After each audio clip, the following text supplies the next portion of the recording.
In 1692, the small Puritan village of Salem, Massachusetts, was a place where only steadfast faith in God and strict rules existed. But beneath that solemn order, the shadow of an unforeseen terror began to fall. Late one night, when a girl's scream ripped through the quiet village, people believed it was the whisper of the devil. However, that madness did not start with simple belief. It was a tragic conclusion born from decades of accumulated hatred, greed, and a desire for revenge. Do you believe there are witches in your village? Do you believe your neighbor, your friend, has made a pact with the devil? If you claim your innocence, you are hanged. But if you confess falsely, you live.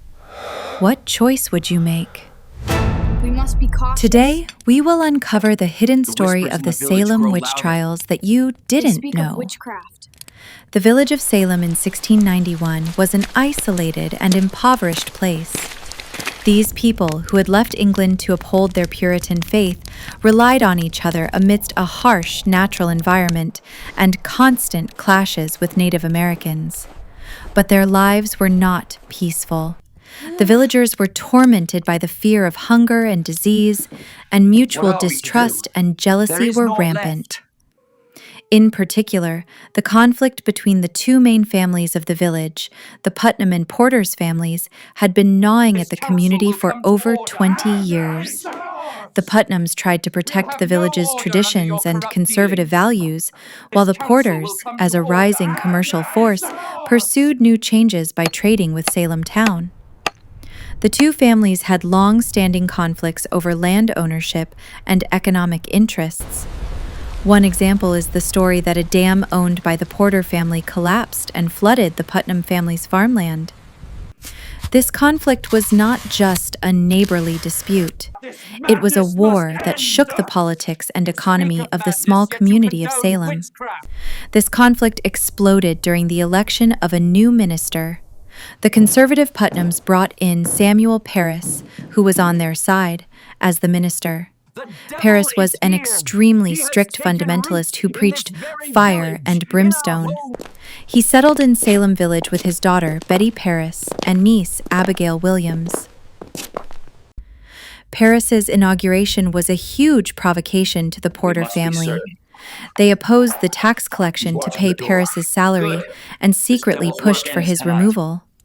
In October 1691, their efforts seemed to succeed.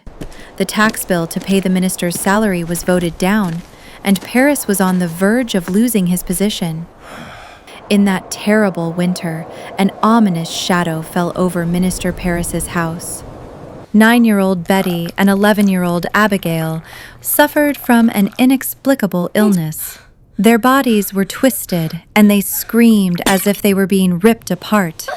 They complained of pain as if they were being pinched and stabbed by an invisible being.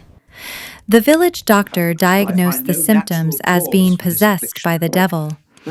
It was revealed that Tituba, a Native American slave who cared for the children, had taught them a fortune-telling game called Venus Glass. When Minister Parris learned of this, he believed Tituba had bewitched the children, and the girls began to accuse Tituba of tormenting them. Tituba was subjected to a fierce interrogation.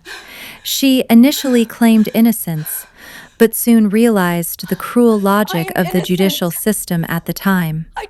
If she claimed innocence, she would be executed, but if she confessed, she could survive. She eventually confessed, falsely. She confessed that she had made a pact with the devil and accused two other women in the village of being witches, Sarah Good and Sarah Osborne. Tituba provided the first spark for the Salem witch trials. Tituba's confession breathed new life into the village's long-standing conflicts.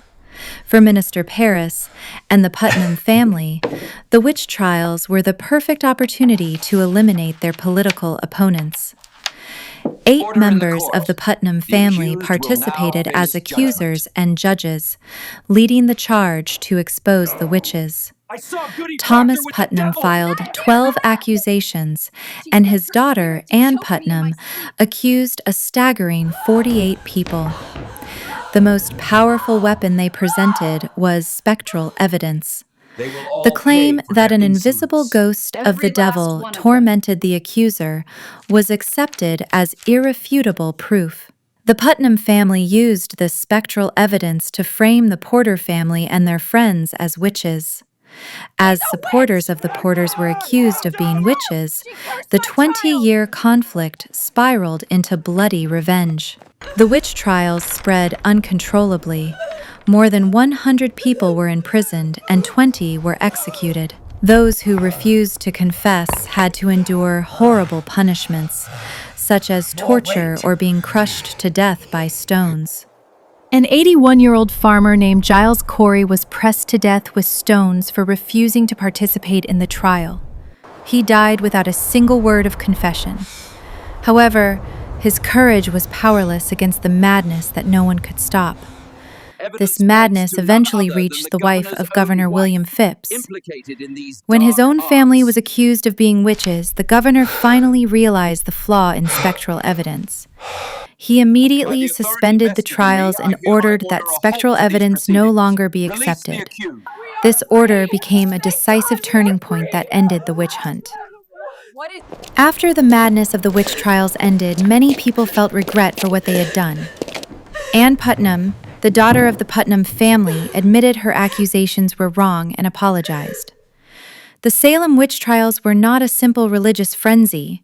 It was a tragic story that showed how political conflicts between families, economic inequality, and the dark human desires of revenge sacrificed innocent people. The truth is sometimes hidden in plain sight. What you see may not be everything. When someone's private interests and desire for revenge obscure the truth and fear paralyzes reason, we can all become victims of that madness. The tragedy of Salem tells us that when prejudice and fear dominate reason, the truth is the first victim.